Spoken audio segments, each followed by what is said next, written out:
So what is vaporization? Converting liquid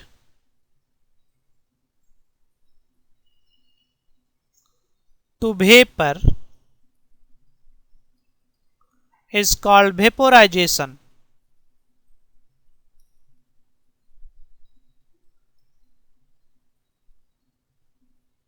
So we have liquid.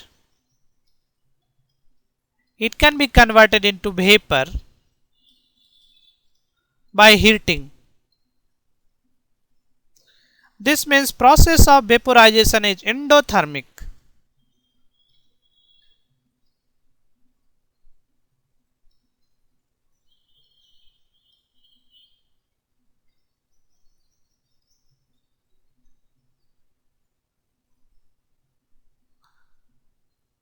So heat is required to convert liquid into vapor. Now we are interested in entropy change for vaporization.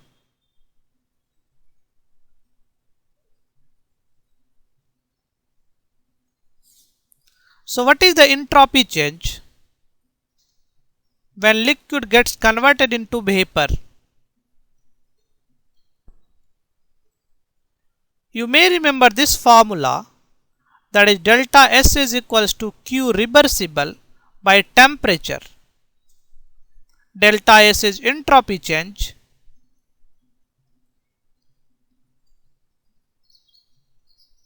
Q reversible, this is heat change in reversible process.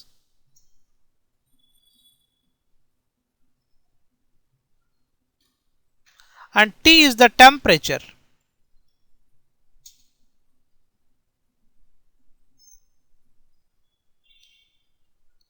So let us find entropy change for vaporization at boiling point.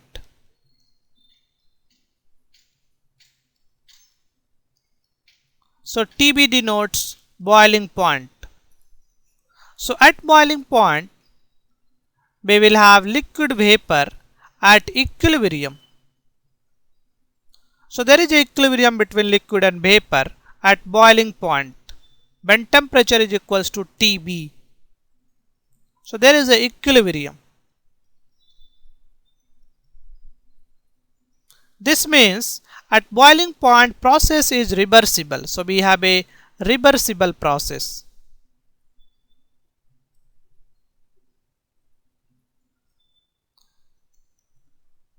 And the heat required to convert liquid to vapor is defined as heat of vaporization. So this is heat of vaporization.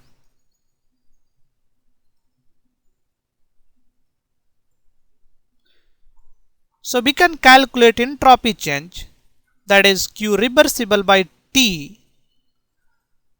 So temperature is boiling point and heat is heat of vaporization.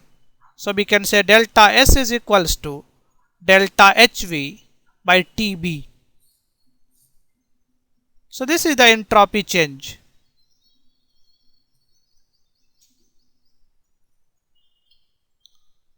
Now Troutons find that this value delta HB by TB comes out to be constant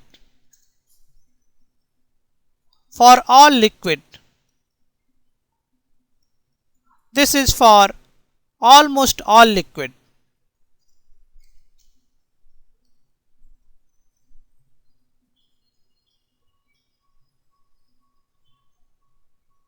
So this value is constant and he found the value of this constant is 85 joule per Kelvin per mole.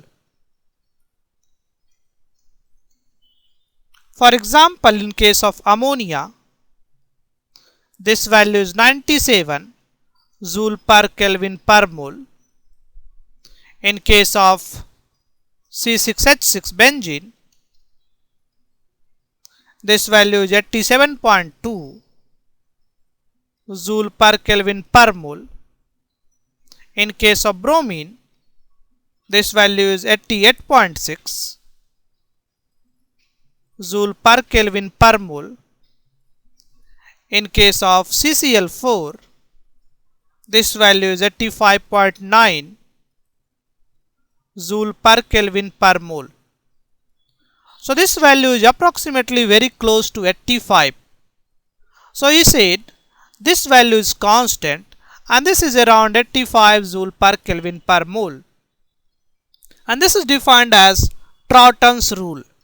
That is, whenever we changes liquid to gas, that is vapor form, and if I have 1 mole of liquid, it is converted into 1 mole of vapor, entropy change is 85 Joule per Kelvin per mole, and this is called Troughton's rule. Now in case of water, that is if I have water liquid and it can be converted into vapor, in this case entropy change is 109.1 Joule per Kelvin per mole. This is higher than 85, and the reason is in case of H2O we have hydrogen bonding.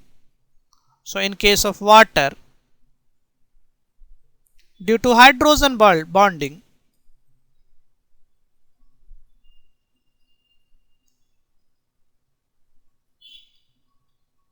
delta S is higher.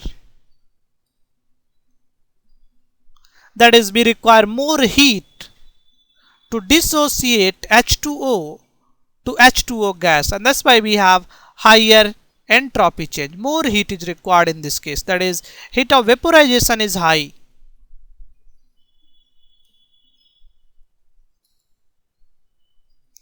Now why we have Troughton's rule?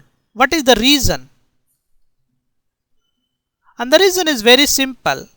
If I have 1 mole of gas, it will almost every time will have same entropy. It does not depend upon identity of gas, because in case of gases, molecules are very far away. So disorderness in case of gas is unrelated to identity of gas. And in comparison to gas, we can neglect the entropy of liquid, because liquid is very ordered.